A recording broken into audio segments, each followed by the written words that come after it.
When I said challenge the world, we are challenging today the world tremendously.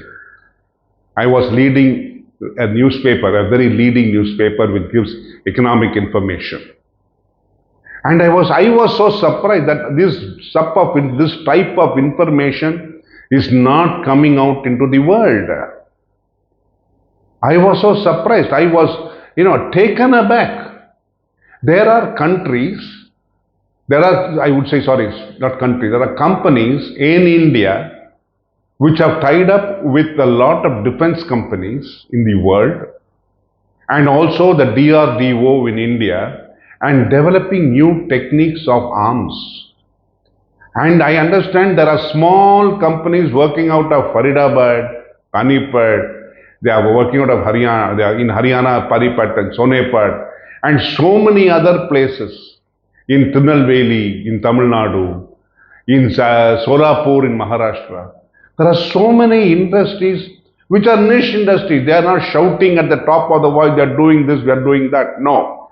They are working at techniques and working in, I would say, in manufacturing of specialized items for the Indian Army.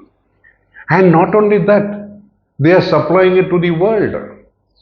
Today, India is supplying what you call the army fatigues to a number of countries, especially in Africa. Then let us take the BrahMos missile.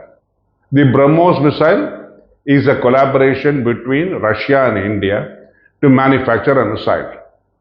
Today it is so much in demand because the quality is so good and its so effective that the world is demanding that India needs to be the supplier of these kind of missiles to their countries. I am not talking about a pittance of 1 crore, 2 crores. I am talking about 150 crores. I am talking about $3 billion. There is some unbelievable figures which are coming out in the, when I read the new information. There, Sikorsky is the most famous helicopter which even used for the protection of the President of the United States.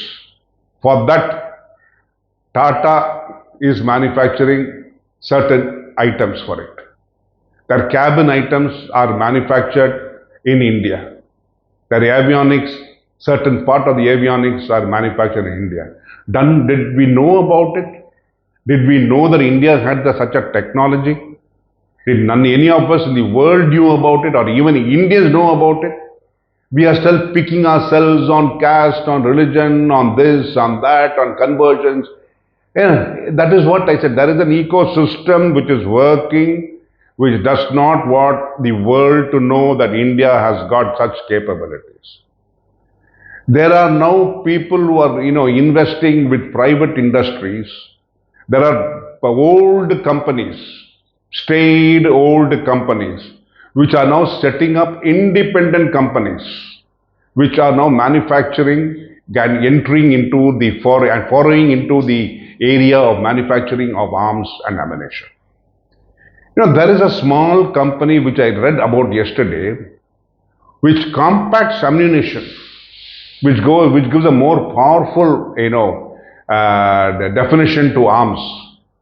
I was surprised that it is a very small company, unknown company, which is existing in it.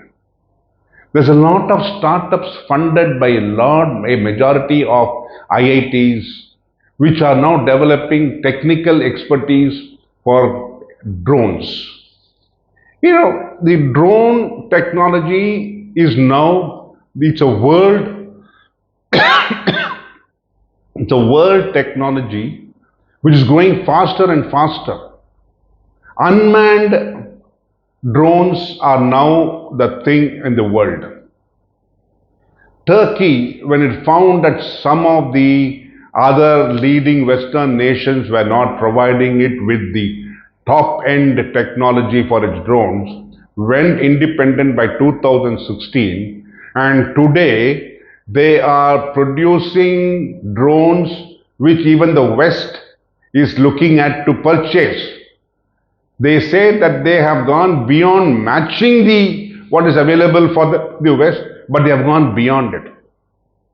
When Turkey can do it, India, with so much of technology, with so much of IITs, with so much of trained engineers, with so much of knowledge background, when we can take and land, land in Chandra, we use a Chandrayaan 3 and land in the south part of the moon, when we can achieve so much, do you think that manufacturing a drone or manufacturing unmanned drone, manufacturing something more powerful than what Turkey has, is it possible or not?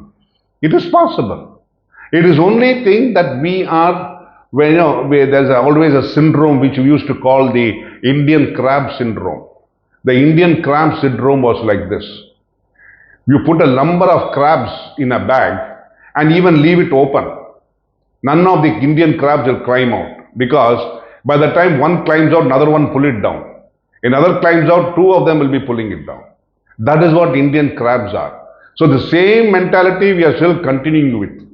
When we try to come out and break the shell and challenge the world, there are about two people waiting in the wings to say, oh no, no, no, that is not possible. If India is not capable, India does not have the infrastructure, India does not have the funds, how are we going to fund it? Inflation will go up, we have to borrow, foreign funds have to be brought in. All kinds of activities which need to, which will try to derail this process is what is happening in India. And that is what we have to overcome. It's a tragedy. Something is a tragedy. Today, the world is looking at maglev trains, which are running at speeds of 500 and 530. But to set up one single bullet train in India is taking us about 20 years because of political pressure, because of wrong environmental pressures, because of all these ecosystems being funded by outsiders to challenge India not to grow, not to challenge India to grow, but challenge India not to grow. So, we must, Indians, understand there are small companies. I was reading about them, about 25 companies, small companies, startups, which are being funded by agencies within India, not a single foreign agency, all of them within India.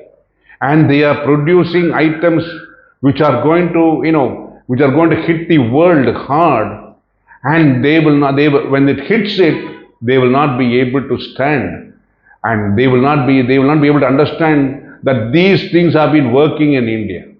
Today, I was reading another newspaper that India that is IIT Madras has backed a project wherein they will be developing a 20-seater, kind of a flying ship. That flying ship will run just 4 meters away on top of the water, on the sea. Now it will be propelled, they are looking at propulsion by using, I think, hydrogen, but that is still not defined there. And they are expecting that from Chennai to Calcutta, you can do it in 2 hours, and the cost of the travel will be, a single person will be only 600 rupees. Can you imagine 2 hours to Calcutta, 600 rupees? Can anybody imagine that? It is happening, and they are expecting it to release in India by 2026 May or end of 25. They are looking at releasing it into the market, and they are just doing trial runs today. And when they get that capacity with running into the 20-seater, then you can imagine what levels Indians are looking at and thinking at, what technology levels they are looking at, thinking at. So these are the technical, aspects which India is looking at. Today Tata is manufacturing trucks which can operate in Siachen, in the toughest of the climates, the toughest part of the world. India is developing, trucks like that. Now they are developing how guns something like the howitzers, which can revolve round, not position in one place, but revolve east, west, north, south, and they can go around in circles so that, and they are maneuverable anywhere, and they can be drawn by a truck. See, can you imagine the levels at which India is growing? I think as Indians, let us hold our hands, and first thing, let us destroy those elements which are trying to pull down India. Let us not have the crab syndrome. Let us make it a growth syndrome. Thank you.